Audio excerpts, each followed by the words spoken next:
Hello and welcome to the Green Canary. This week on the show, we're going to be talking about a whole bunch of rain-related things because there's been so much of that on the East Coast. We'll be talking about dams. We'll be talking about what exactly was behind this week's floods. We're going to chat about yet another IPCC report with some not-so-good news there and plenty more. But what's good news is that I'm Ant Sharwood and I'm sitting, well, I don't know if that's good news, but I'm sitting opposite Elfy Scott, and that's always good news. It is good news to have you back in the studio. And last week you were all COVID isolated and you're looking healthy and glowing today. That's very kind, Elfie. Very, very kind. Now, unfortunately, the weather has not been exactly glowing. I can't remember what the sun looks like. We've had a lot of rain, and what are we going to talk about there? Right. So we are going to start out this episode by speaking about the floods that we have seen on the East Coast this week in southeastern Queensland and northern New South Wales. So we want to start by acknowledging that the damage that has been caused to the communities in this area, particularly in Lismore, has been absolutely horrific to see. I think you'll agree. And, you know, at least 16 people have lost their lives across both states, and the cleanup job that these towns have been left with is just almost beyond comprehension. It is. And I don't know if we're quite in Hurricane Katrina territory yet, which of course was the disaster in the USA where the people felt abandoned by their own government.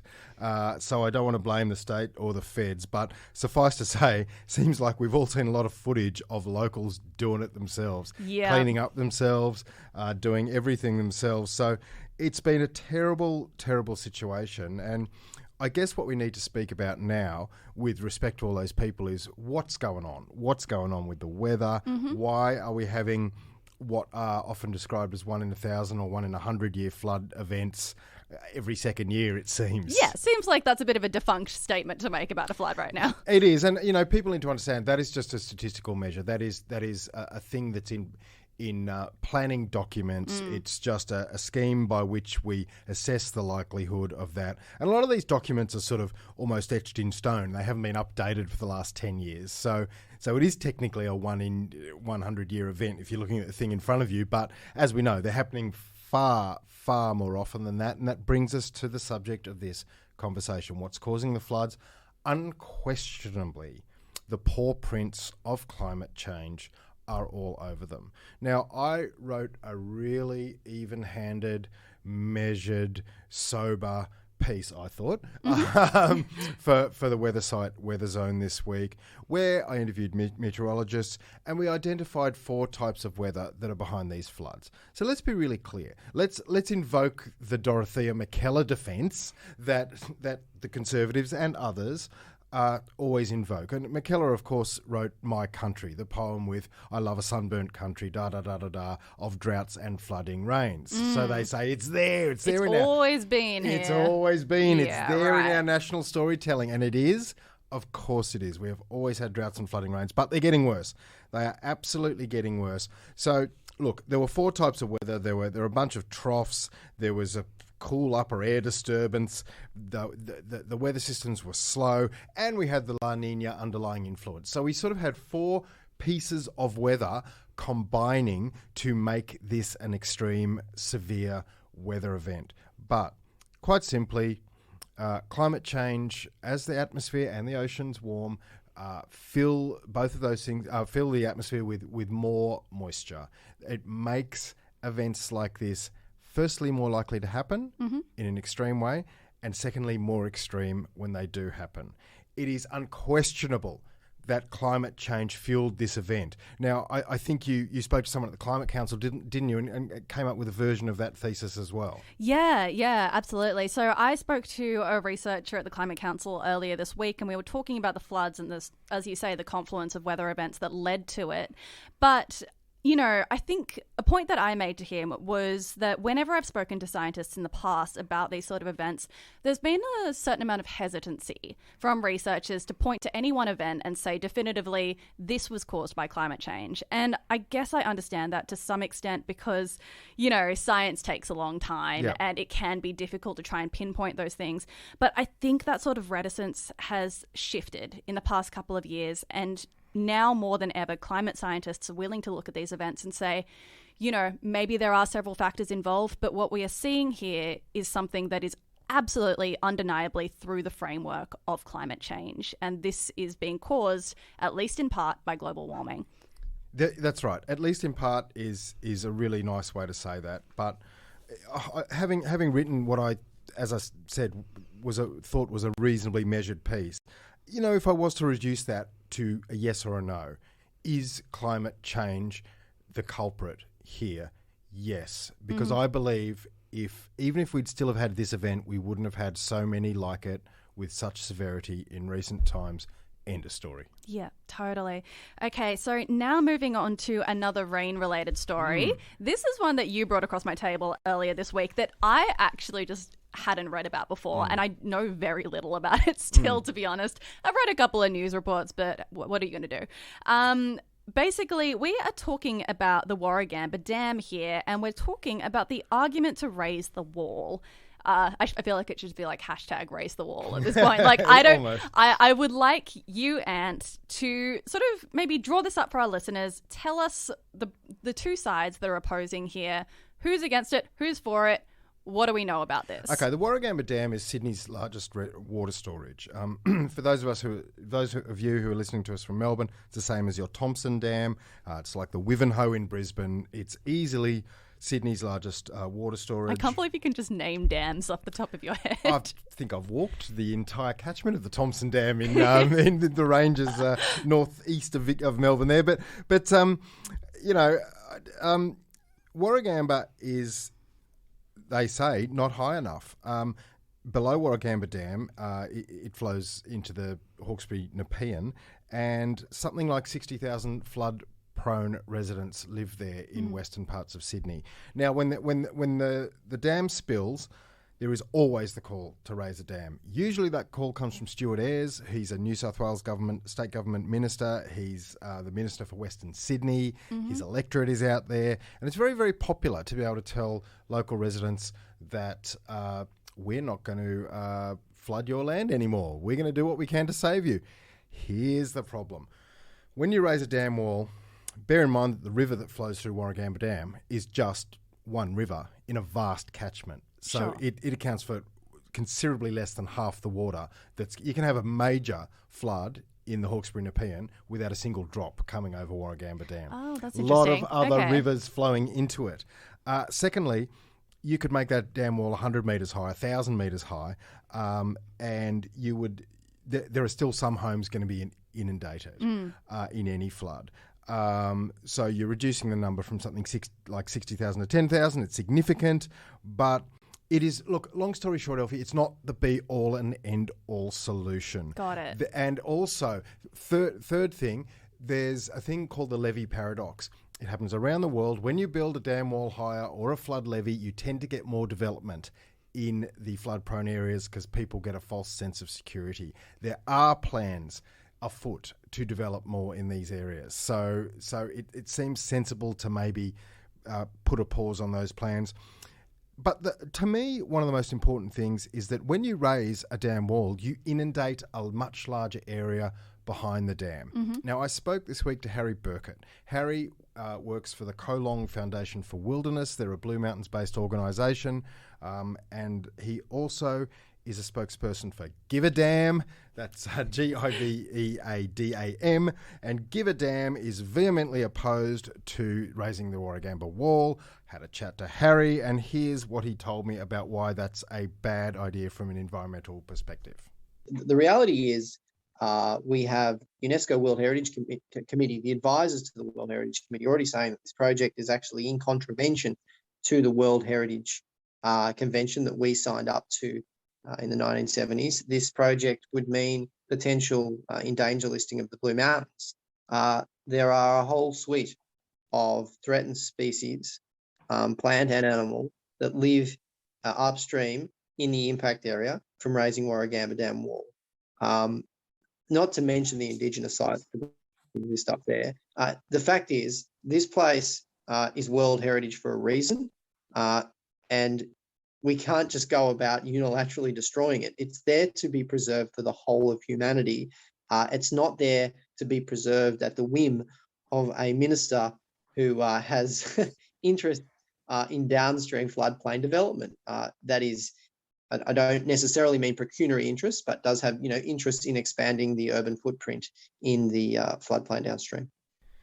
So that was Harry Burkitt from Give a Damn, and putting the case forward not to build the dam for environment reasons. There's a pretty dirty fight going on in New South Wales at the moment. Deputy Premier Paul Toole said, "Stop coming up with excuses and not allowing these dams to be built or raised where they need to be." Kate Fearman of the Greens in New South Wales says, "How dare the Deputy Premier use the death and destruction caused by these floods to guilt trip the public into supporting the National Party's pet project of new dams." Oh, those are fighting words. It's a good stoush, and dams are a really interesting issue. To the Nats, they're a bit of a be-all and end-all. Build dams, solve problems. Right. Is that their national logo? Yeah, their motto, sorry. Pretty much. But it's never that simple. And you just knew this issue was going to come up when we had floods in the Sydney Basin. It'll come up next time we have them. But generally speaking, better flood mitigation strategies with things like better evacuation. People live on a floodplain. That's a shame for a lot of people, but it's a fact of life as well. Raising the wall will never get rid of all floods. There's a lot of people that need to be evacuated more efficiently. There are things the government can do beyond spending a lot of money on an environmentally damaging wall. Yeah, totally. Okay, so let's move on to the next story, which is another IPCC report. Good Lord. Okay, so the IPCC, the Intergovernmental Panel on Climate Change, I believe, off the top of my head. Yeah, I did it. They released their second part of the 6 assessment report this week. So basically, these assessment reports are broken down into 3 parts. The first part being a report that looks at what the climate is actually doing and where it's projected to be going. That report was released at the end of last year, if you remember. And this part of the report looks at the human impacts and the ways that our lives will be affected. Too long didn't read segment of this. It's terrible. Obviously. It's another alarm bell. Antonio Guterres, the head of the UN, said that the report read like an atlas of human suffering, which is just He's wild. Been very poetic lately. We've talked about that in our newsletter. We spoke about it briefly with regards to plastics last week as well. So good on Antonio for firing up and not speaking like a bureaucrat. I think, Elfy, long story short, is that this Part 2 of this major report came at the wrong time. I think the world's got a bit of report fatigue. It came during Ukraine, the week that Russia declared war on Ukraine. Ukraine and floods. It's been so much. Then we had Shane Warne dying, which was a huge news story in Australia. And there's just too much going on for people to process yet another bad news report. But there is bad news in there. The world faces, according to the report, unavoidable multiple climate hazards over the next 2 decades, with global warming of 1.5 C, which we still haven't quite hit, which Paris tried to stop us from hitting. Maybe we won't hit it. Who knows? Maybe a miracle will happen. Oh, God. Look, every time these reports are published, it just feels like a knife through my chest now these days, honestly. All right, well, let's talk about something that's almost good. Let's go into mulch. Let's talk about the little things, just bits and pieces. And as mentioned, we did speak last week about the plastics treaty. Yes, this is good news. Well, it's almost good news. I mean, it's on the way to being good news. So we're never going to sit in the corner and make a treaty in New Butte. Now we've got a treaty, but we do need a treaty on plastics. We're pouring $10 million. No, we're not. 10 million tonnes. 10 million tonnes. It'd be nice if we were pouring $10 million to stop plastic. 10 million tonnes of plastic waste into the world's oceans each year. And you and I had a chat before the pod about how do we know how much 10 million tonnes is? We frantically Googled the weight of an elephant. Which is 6 tonnes. Yeah, a big one. Big African elephant. More likely like a small car. Small car's just over a tonne. So if you can think of 10 million tonnes... 10 million cars. Like Citroens. Like 10 million Citroens being poured into the ocean. You know what I mean? I could listen to you say Citroen all day. That's just that O and E subtly removed from each other yet still said together. All right, so that's the first thing on our list. Plastics treaty not here yet. But steps were taken. It will be. Steps were taken. Well, now, what else is going on? What's the latest with MCB and AGL? God, that's too many acronyms for the human brain. All right, so AGL has rejected another takeover bid from MCB, Mike Cannon Brooks, and Brookfield. So the pair made a new offer this week of $8.25 a share, which, if you remember from all of our coverage on this, because we've been talking about this a hell of a lot, which is up from the $7.50 they initially came to the table with. But the board of AGL met again and they have rejected it again. So Mike Cannon Brooks announced on Twitter that the consortium was putting their pens down and walking away, which it sucks. And it was really exciting for a moment, and now it seems the dream has fully died. Don't know. It still feels like shots across the bow to me. I have a feeling this could be like a John Farnham tour. It might be the last instalment until the next last instalment. So look, fingers crossed. That'd be nice. That was a bit of a boomer reference there, but anyway, look, move on. Victoria has set an offshore wind target. This is amazing. This is terrific. It often stuns people to learn that there are no offshore wind turbines in Australian waters. Oh, we've only got the biggest island in the world, the biggest, windiest island in the world, and we haven't thought to stick any wind turbines offshore for numerous reasons. Perhaps not accurate to say we haven't thought, but we haven't got around to it yet. Victoria's going to get around to it. They have set a target of 9 gigawatts by 2040. Now, speaking of elephants and 10 million tonnes of plastic into the sea, how much is 9 gigawatts, Elfy? Okay, so I Googled this before because whenever I come across the word gigawatt, I have no context for that whatsoever. So I looked it up. A gigawatt is 1,000 megawatts. And to put this into some perspective, AGL's Loy Yang power station currently generates 2,000 megawatts every year. So hang on. They're going to build 4.5 times the capacity of their largest coal-fired power station in offshore wind turbines. Isn't that wild? Okay, so it won't get to that much capacity until 2040, I believe.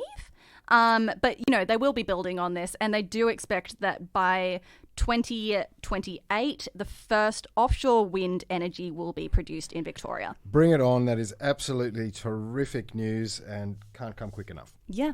Absolutely. All right, so let's wrap this up. That is all we have time for today. Before we head off, we'd like to acknowledge the traditional owners of the land on which we're recording today, the Gadigal people of the Eora Nation.